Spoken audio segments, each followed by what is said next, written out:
আমার প্রশ্ন হইছে আমাদের কাজকে কেন রাস্তায় দাঁড়াইতে হবে? জিজ্ঞাসা করলে বলছে এই ব্যাপারে পাবো, অমুক তারিখে পাবো, ওই তারিখে পাবো। একটা না হওয়া পর্যন্ত সরকারি ভাবে আমরা পাই না। ঠিক আছে, আমি গত 19 জুলাই রামপুরা বিজিবির গুলিবিদ্ধ হই। এরপর আমাদের ঢাকা মেডিকেল নেওয়া হয় আমাদেরকে। আমার পায়ে যেই অপারেশন করছিল না, আর টাকার কথা হচ্ছে আমরা যখন কোনোরকমভাবে সুস্থ হই, যখন তারা তাদের জুলাই ফাউন্ডেশনটা চালু করে, আমরা খবর পেয়ে আমি তাৎক্ষণিক আমার ওয়াইফ তাদের অফিসে আসি শাহবাগ। আমরা সকাল 9টার দিকে আসতে বলে আসার পর আমরা 12টার পরে স্নিগ্ধ ভাই আসে। আমাদের যত কাগজপত্র ছিল উনি সব দেখছে, সব রাখছে। রাখার পর আমাদেরকে বলছে আপনি কোথায় ভর্তি ছিলেন? আমরা বলছি ঢাকা মেডিকেল ভর্তি ছিলাম। উনি বলছে ভাই আমাদের প্রসেসটা এখনো শুরু হয়নি, তো আমরা ঢাকা মেডিকেল যেই মেডিকেলে যে ভর্তি ছিল আমরা ওইখান থেকে সব কালেক্ট করে আপনাদেরকে ফোন দিয়ে জানানো হবে। তো বলছে আপনি এর মধ্যে চলে যান। আমি চলে গেছি। আর কিছুদিন পর আমাকে সিভিল সার্জন থেকে কল দিয়েছে, আমাকে ফোন দিয়ে আমার এনআইডির তথ্যটা চেয়েছে, আমি দিয়েছি। সেই পরে কোনো রেসপন্স পাইনি। আমি তাকে ফোন দিয়ে তার নাম্বারটা বন্ধ বলে আর কোনো রেসপন্স পাইনি, কোনো জায়গায় পাচ্ছি না।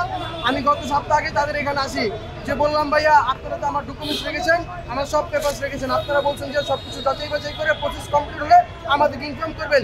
বাট সবাই পাচ্ছে, আপনারা আপনাদের পেজে আপনারা প্রতিনিয়ত পোস্ট করে যাচ্ছেন, আহত লোকদের নিচ্ছেন, নিহত লোকদের দিচ্ছেন।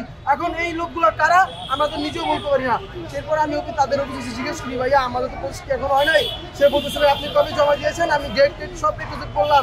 তারা তারপর আমাদেরকে বলে যে ভাই আমাদের সেই কাগজপত্রগুলো আমাদের অনেক মিসিং হয়েছে, আপনারা আবার নতুন করে অ্যাপ্লাই করুন। তো বললাম ভাইয়া আমাদের নতুন করে অ্যাপ্লাই করবো, সেক্ষেত্রে আমরা কি করবো? তো আমাদের বলছে আবার মেডিকেল যেতে হবে, মেডিকেল থেকে আবার সিভিল সার্জন, আবার মানে আমরা আহত হয়েছি, আমরা এরকম ঘোরাঘুরি করি। এটা কি হচ্ছে? আমার প্রশ্ন হইছে আমাদের কাজকে কেন রাস্তায় দাঁড়াইতে হবে?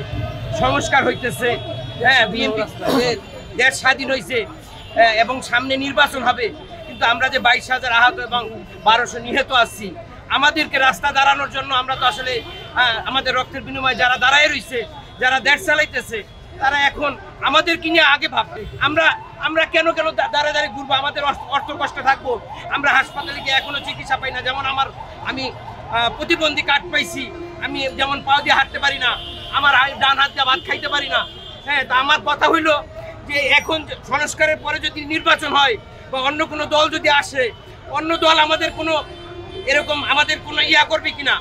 আমি যেমন আরো 2 মাস আগে পৃথিবীতে বলছি, স্বীকৃতি চান কিনা? হ্যাঁ, অবশ্যই আমরা স্বীকৃতি চাই, রাষ্ট্র স্বীকৃতি চাই। গেজেট আকারে আমাদেরকে নাম সামনে আনা হোক এবং আমাদেরকে এবং প্রত্যেকটা মিডিয়াতে আমাদের ছবি সহকারে দেখানো হোক। ছাত্র আন্দোলনে আজকে আমরা পা হারাইছি, আমাদের জন্য কোনো চিকিৎসা পাই নাই এবং আমার প্রায় বাড়িটা পর্যন্ত বিক্রি করে, এই যে আমার সহকারী এক ভাই আছে তার পারে অবস্থা এই, আমার পারে অবস্থা এই।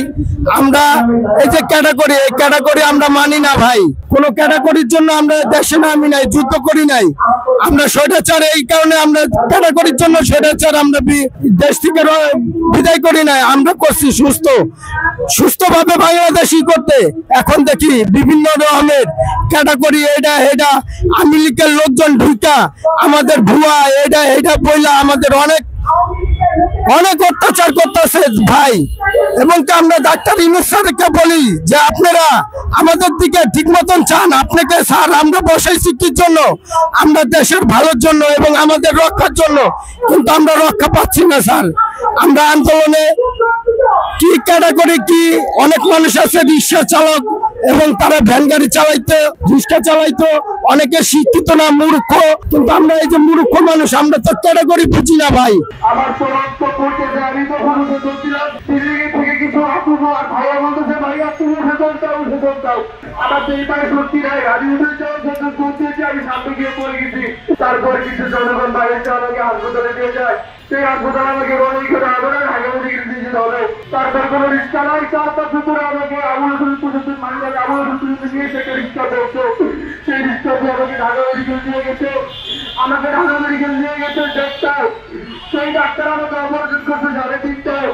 সেই ডাক্তার আমাকে আবার এই ব্লেম দিয়েছে, এই আন্দোলনের সময় বলতেছেন যে আমাকে নাকি ঘরে লাঠি দিয়ে মেরেছে। তো আমি তাকে বলেছি স্যার ওইখানে হাজার মানুষ ছিল, লক্ষ মানুষ ছিল স্যার। ইভেন আমার পয়েন্ট আপনারা ছিঁড়েছেন হাসপাতালে এসে, এখানে কি গুলি লেগেছে নাকি কেউ ছুরি করে ঢুকে মেরেছেন আপনারা দেখেছেন স্যার। সেই ডাক্তার আমাকে বারবার ব্লেম দিচ্ছে, এটা বিজিবির ভুল না, এটা বিজিবির ভুল না। পরে সাংবাদিক ভাই আছে এটিএম বাংলার, পুলিশ ডাক্তারকে যখন ধরেছে, যখন ডাক্তারের সাথে কথাবার্তা বলতেছে, যখন ডাক্তার তখন কি বলবো, নিশ্চিত তখন সে স্বীকার করে দিয়েছে এবার ভালো লেগেছে।